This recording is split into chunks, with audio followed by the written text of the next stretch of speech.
We begin with breaking news out of the Greater Toronto area, where a woman in her 70s has died after being struck by a falling tree during a wild thunderstorm this afternoon.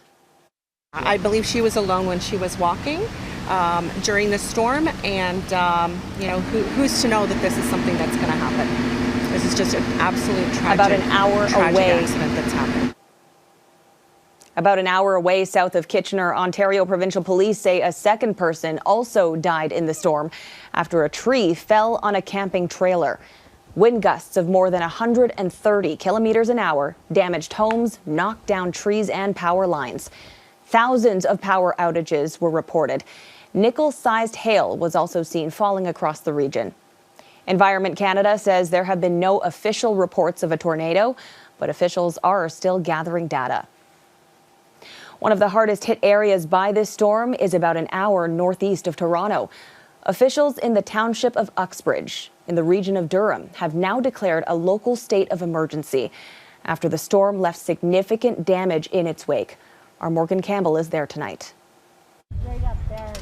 Pam Lawson is lucky to be alive. She lives in what's left of this apartment in Uxbridge. It just started and the door pushed me back, so I was against the wall and the roof went, the windows went.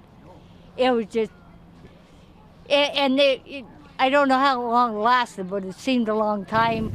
The 55-year-old is one of many without a home to go to.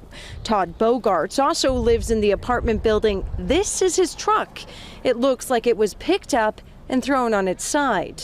It's like a friggin' war zone. Like it's right from here, right through to the other side of the tin mill. That's exactly what it looks like. Across the road at the historic railway station, much of the building and cars were destroyed. This was their opening day, and the volunteer-led organization was already on the brink of collapse. Two of our staff were here and taking shelter in one of the trailers, and it was the only thing that didn't get destroyed on our property. In nearby York region, Musselman's Lake was hit hard by the storm. Many downed trees and power lines littered major arteries, causing road closures.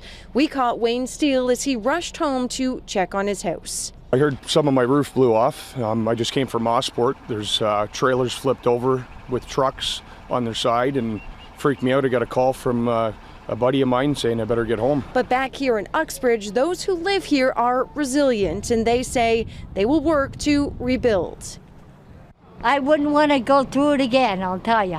Morgan Campbell, Global News, Uxbridge.